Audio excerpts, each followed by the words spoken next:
My handsome roommate एक romantic comedy Chinese drama है जो आपको हंसी और रोमांस की दुनिया में लेकर जाएगी। इस सीरीज में मो यी की करियर और लव लाइफ दोनों ही बहुत डिसअपॉइंटमेंट से भरी हुई है, लेकिन उसकी किस्मत तब बदल जाती है जब वो अपने बचपन के दोस्त यो यू से मिलती है, जो अब एक सक्सेसफुल कार्टून आर्टिस्ट है। यो यू एक मिस्टीरियस तरीके से फ्यूचर में आ जाता है और मो यी के घर में रहने लगता है। क्या ये समय यात्रा उन्हें एक दूसरे का प्यार पाने का दूसरा मौका देगी? तो कहानी की शुरुआत में हम देखते हैं मो यी एक 25 इयर्स ओल्ड कॉन्सेप्ट आर्टिस्ट है जो कि MIT वीडियो गेम फिल्म में काम करती है। उसे बहुत मेहनत के बाद प्रमोशन मिलने वाला था, लेकिन उसकी कलीग लिन किन का बॉस के साथ चक्कर होने की वजह से मो यी का प्रमोशन उसे दे दिया जाता है। शाम को वो अपने बचपन के दोस्त और शुभचिंतक यो यू से मिले गिफ्ट वू कॉन्ग से विश करती है कि उसे मुश्किल हालातों से फिर से बचा ले, जैसा यो यू ने उसे बचाया था मिडिल स्कूल में। मो यी हर साल विश करती थी कि वो एक ऐसे इंसान से मिले जो यो यू जैसा हो।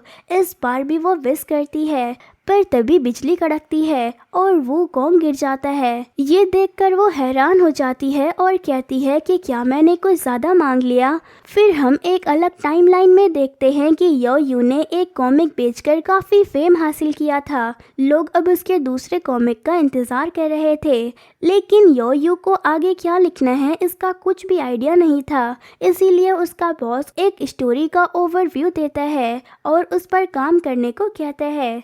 यो यू को वो स्टोरी बिल्कुल पसंद नहीं आती है, क्योंकि सब किसी न किसी दूसरे कॉमिक से कॉपी किया हुआ था। यो यू प्रोजेक्ट खत्म करता है और एक पब्लिशर कंपनी से उसे पब्लिश करने जाता है। यो यू ने बहुत ट्राई किया था कि कॉमिक एकदम घटिया हो ताकि पब्लिकेशन उसे देख कर ही फेंक दे, पर ऐसा नहीं होता है और वो उसे पब्लिक करने को मान जाते हैं। यो यू को ये बात मन ही मन खाई जा रही थी। वो कंपनी में अपनी कॉमिक के ड्राफ्ट को घर लेकर आ जाता है और उसे पढ़ने लगता है। तभी उसका बॉस उसे रोकने के लिए आता है। तभी यो यू का टीवी अचानक से चमकने लगता है और बताता है कि क्या तुम्हें दूसरी दुनिया में जाना है। यो यू टीवी के सामने जाता है तो टीवी उसे अपने अंदर खींच लेती है।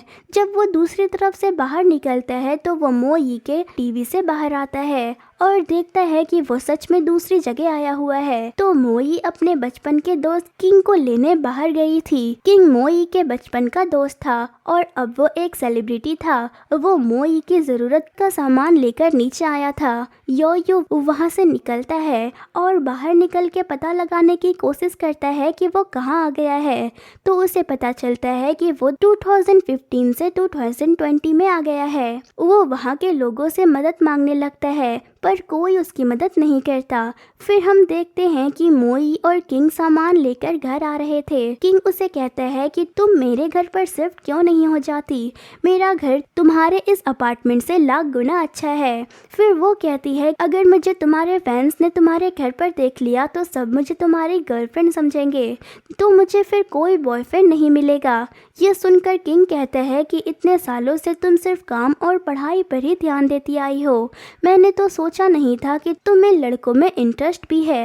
ये सुनकर वो कहती है कि ज़्यादा बोलो मत, वरना तुम्हारी बचपन की नंगी फोटो वायरल कर दूंगी। तभी वो देखती है कि उसके सामने यो यू खड़ा है। उसे देखकर वो चौंक जाती है और उसके हाथ से संतरे का बैग नीचे गिर जाता है। संतरे इधर उधर बिखर जाते हैं तो सब उन्हें बटोरने लगते हैं। तभी यो यू और मो यी का हाथ एक दूसरे से संतरे को उठाते हुए टकरा जाता है और पीछे रोमांटिक म्यूजिक बजने लगता है। हम देखते हैं कि यो यू स्लो मोशन में संतरा उठाकर मो यी को देता है। मो यी हंसते हुए उसे पकड़ने जाती है। तभी किंग वो संतरा उसके हाथ से ले लेता है और कहता है कि इसे मुझे दे दो।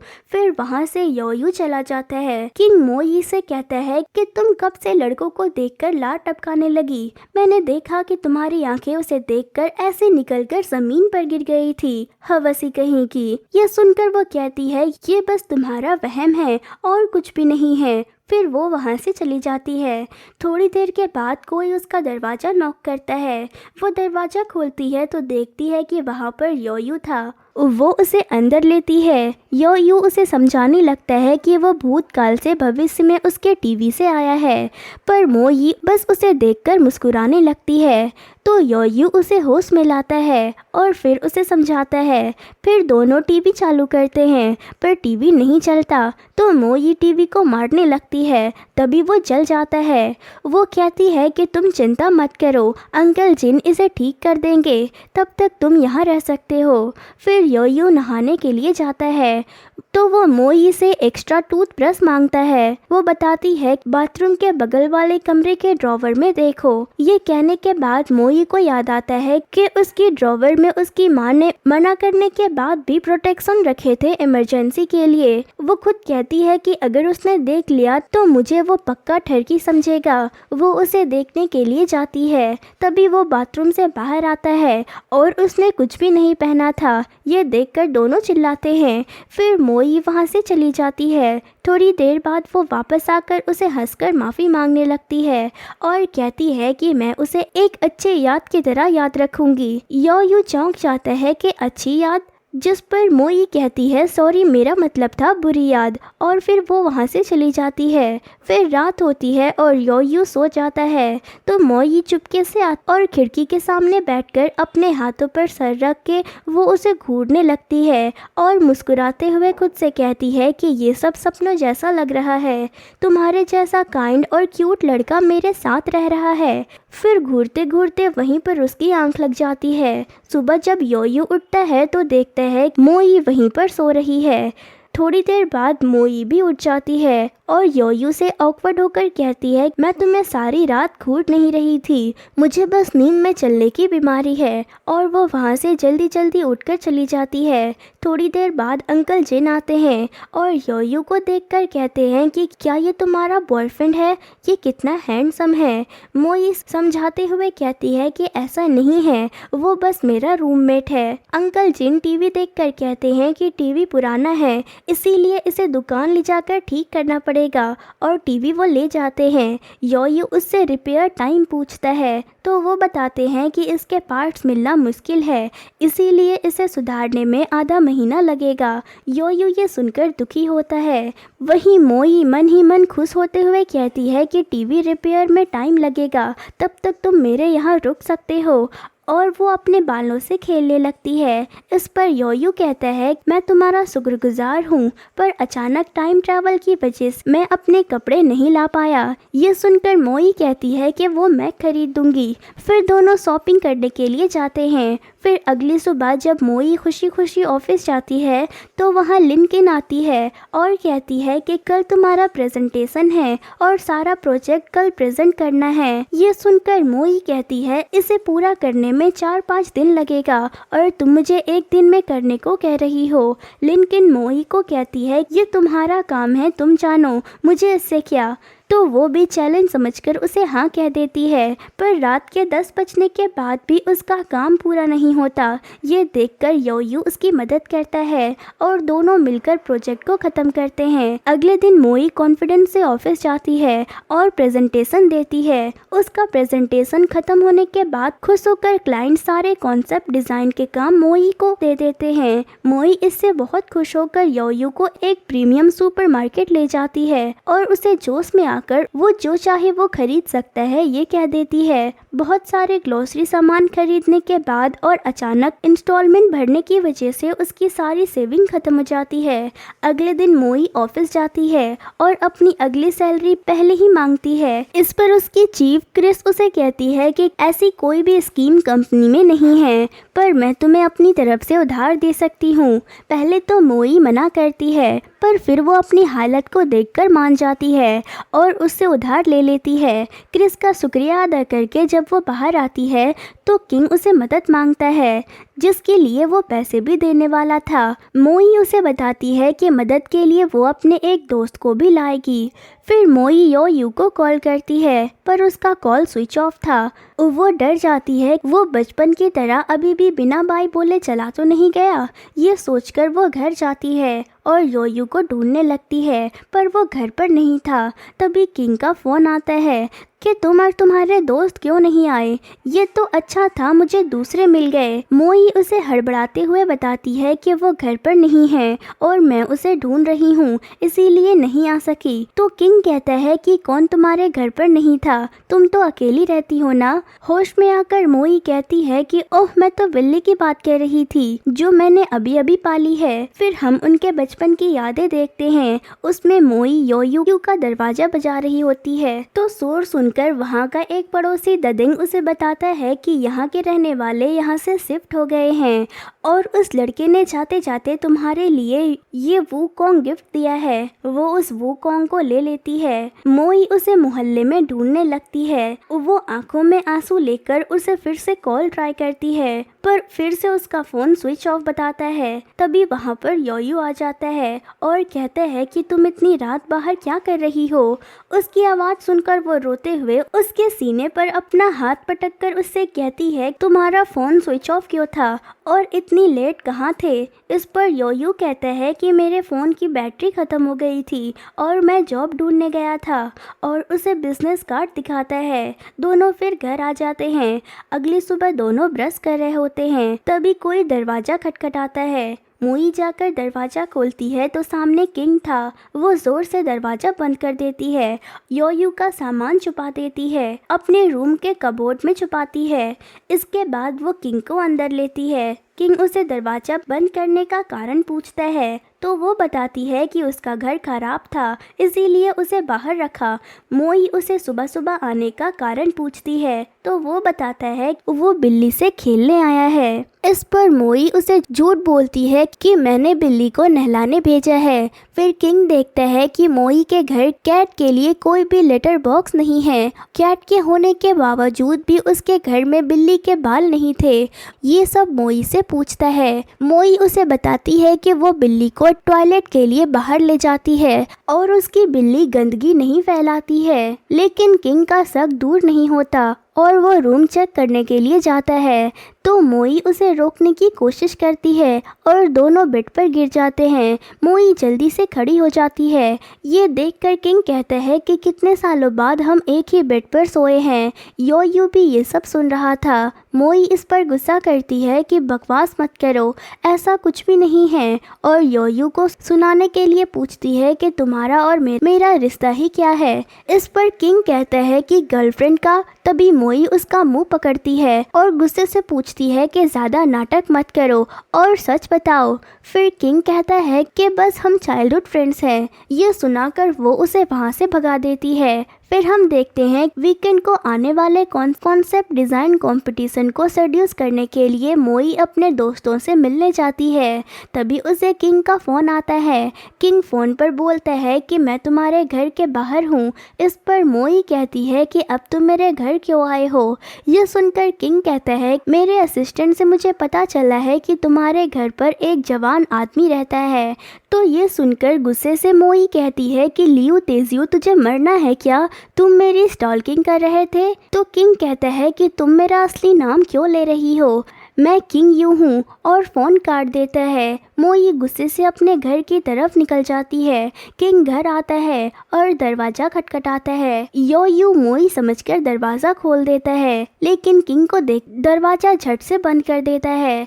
लेकिन किंग दरवाजे के बीच हाथ डालता है और खोलते हुए पूछता है कि तुम कौन हो और यहाँ क्या कर रहे हो। इस पर दरवाज़ा बंद करते हुए योयू कहता है मैं ये एक अजनबी को क्यों बताऊँ। ये सुनकर किंग कहता है कि तुम अजनबी हो, मैं तो मोई का दोस्त इंटू हमदर्द हूँ और घर के अंदर आने की कोशिश करता है। योयू कहता है तुम साथ रहते थे पर उसके साथ अभी मैं रहता हूँ। किंग ये सुनकर घर के अंदर आ जाता है और योयू से पूछता है कि तुम यहाँ क्यों रहते हो। यह सुनकर योयू सब सच बता देता है कि वो टीवी से आया है। यह सुनकर किंग कहता है कि तुमने मुझे पागल समझा है क्या, कहते हो टीवी से आए हो, और वो उसे मारने लगता है। थोड़ी देर के बाद मोई भी वहाँ पर आती है और किंग को घर से निकालने लगती है। किंग मोई से कहता है एक तो ये पागल है या मुझे पागल बना रहा है। ये कह रहा है कि टीवी से भविष्य में आया है। मोई कहती है तुम सच बोल रहे हो, वो दिमाग से थोड़ा पैदल है, रिश्तेदार है इसीलिए झेल रही हूँ, तो इसीलिए अब तुम यहाँ से चले जाओ। वो उसे गाड़ी में बिठाती है। किंग कहता है तो फिर पहले नहीं बता सकती थी, वो दिमाग से पैदल है, खाली फोकट का उसे मारा मैंने, और वो वहाँ से निकल जाता है। अगली सुबह हम देखते हैं कि मोई तैयार हो रही थी, तभी योयू पानी स्प्रे करते हुए उससे कहता है कि क्या तुम इतना सज धज कर अपने फ्रेंड इंटू हमदर्द से मिलने जा रही हो। ये सुनकर योयू कहती है कि मैं कोई फ्रेंड से मिलने नहीं जा रही हूँ, मेरी माँ ने मुझे ब्लाइंड डेट के लिए जाने का कहा है, वो भी मेरे ऑफिस के निचले होटल में। मेरे दोस्त मुझे देखकर हंसेंगे। योयू कहता है कि तो फिर तुम मत जाओ।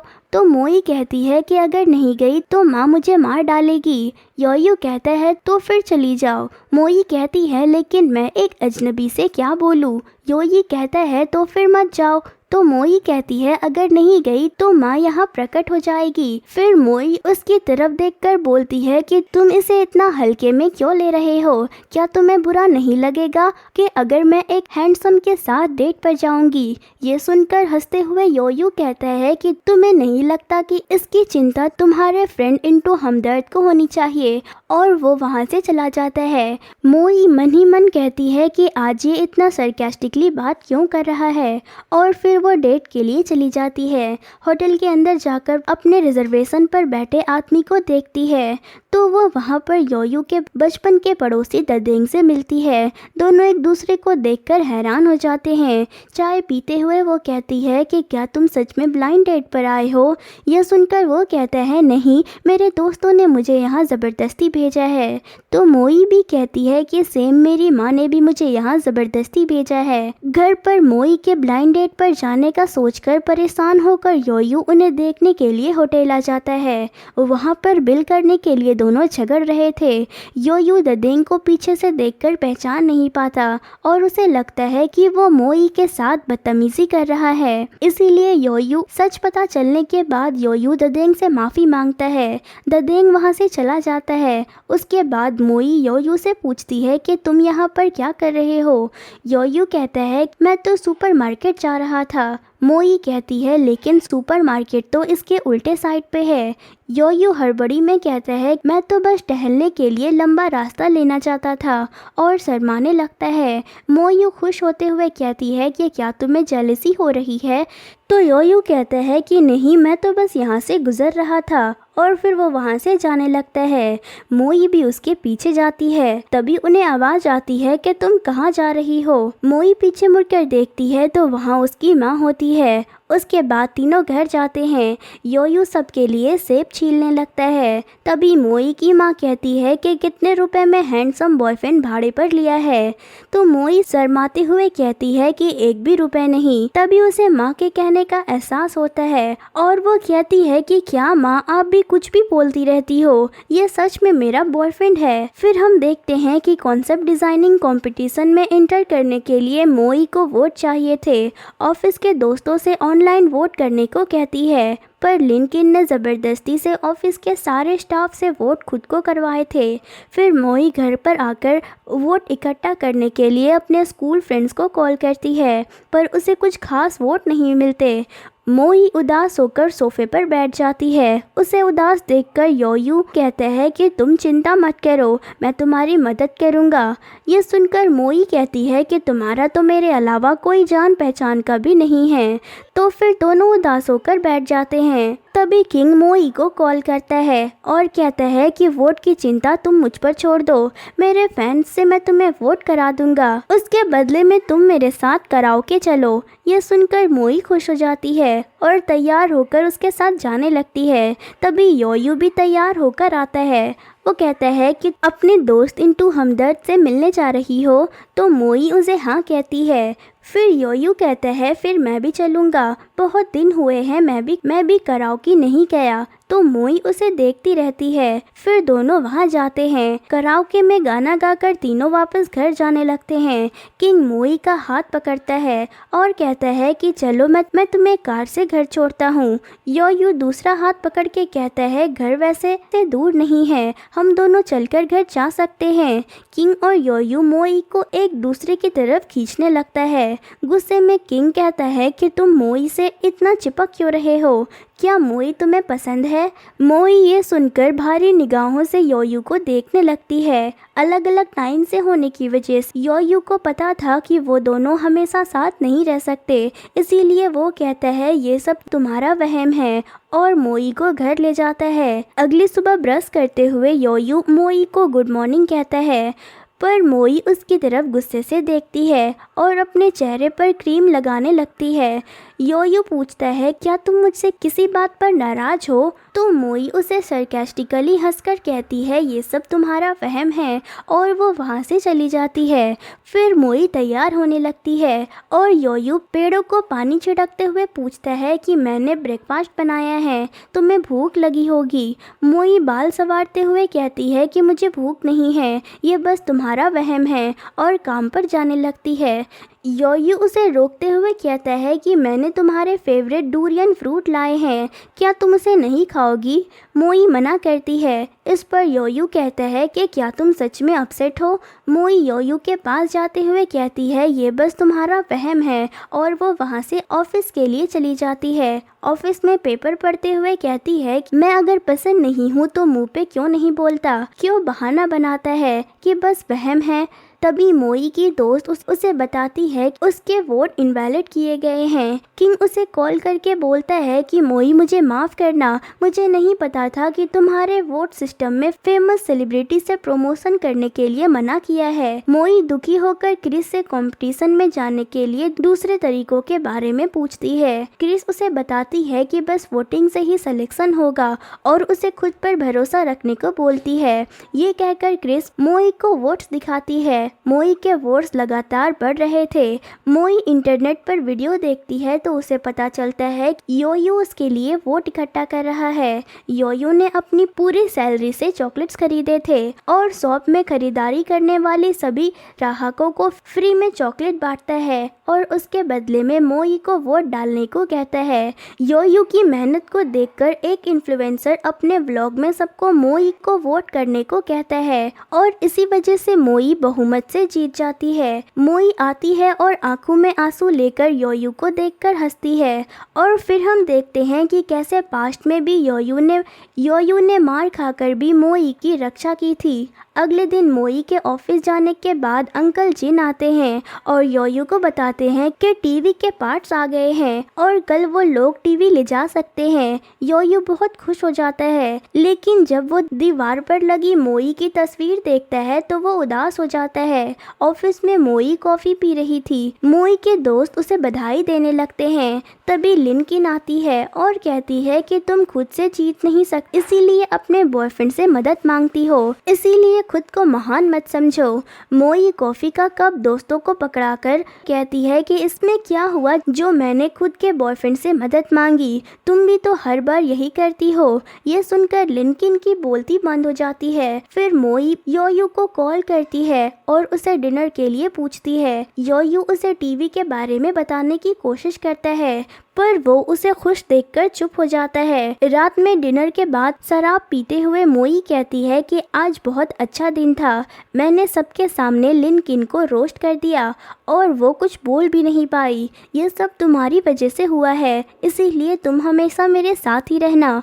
मोई पूरी तरह से नशे में थी, इसीलिए योयू उसे सुलाता है। नींद में मोई कहती है योयू मुझे छोड़कर कहीं मत जाना और हमेशा यहीं मेरे साथ रहना। ये सुनकर योयू अपना हाथ देखता है तो वो चमकने लगता है, पर वो अंकल जिन को मैसेज करता है कि टीवी को मत भेजना। अगले दिन दोनों टहलने के लिए एक गेस्ट हाउस में जाते हैं। योयू पूछता है कि हम पार्क की जगह इस गेस्ट हाउस में क्यों आए हैं। मोई उसे बताती है ये वही जगह है जहां वो दोनों 10 साल पहले मिले थे।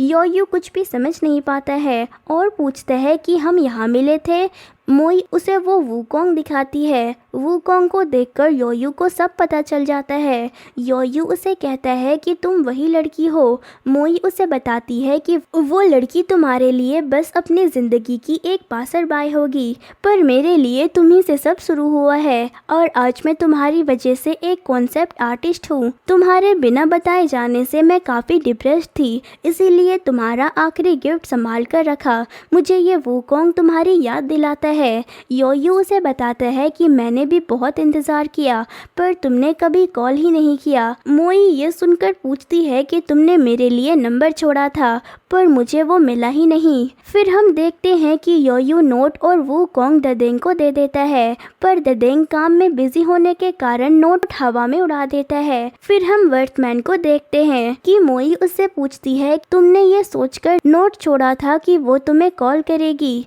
योयू सिर हिलाता है। मोई फिर पूछती है कि तुम्हें पता है कॉल करके क्या बताती। योयू मोई की तरफ देखता है। मोई कहती है कि वो कहती आई लाइक यू। योयू बस मोई को देखे ही जा रहा था। योयू को शांत देख मोई उदास होकर जाने लगती है। तभी योयू उसे अपनी तरफ खींचता है और उसे किस कर लेता है। दोनों साथ में बहुत खुश रहने लगते हैं और आखिरकार कंपटीशन का फाइनल दिन आ जाता है। तभी किंग को जब पता चलता है कि दोनों डेटिंग कर रहे हैं तो वो घर आ योयू से मारपीट करने लगता है। तभी योयू का चेहरा चमकने लगता है। किंग को अब योयू की बातों पर विश्वास होता है। योयू इस हालत में मोई को कंपटीशन में चीयर करने के लिए जल्दी करता है और कहता है कि मैंने वादा किया है मैं उसे जाने से पहले बाय करूंगा और मैं उसे कंपटीशन के बीच उदास नहीं कर सकता। यहाँ पर मोई योयू का इंतज़ार कर रही थी। सब अपना कॉन्सेप्ट डिज़ाइन दिखाते हैं। फिर मोई का नंबर आता है। मोई प्रेजेंटेशन में अपनी और योयू की कहानी दिखाती है। सबको ये बहुत इमोशनल लगता है और वो जीत जाती है। तभी वहाँ पर वूकोंग का ड्रेस पहन के एक आदमी आता है और मोई को चीयर करता है। मोई खुश होकर उसे गले लगाती है। वूकोंग वहाँ से जाने लगता है। मोई उसे रोकती है और उसका मास्क निकालती है तो उसके अंदर किंग होता है।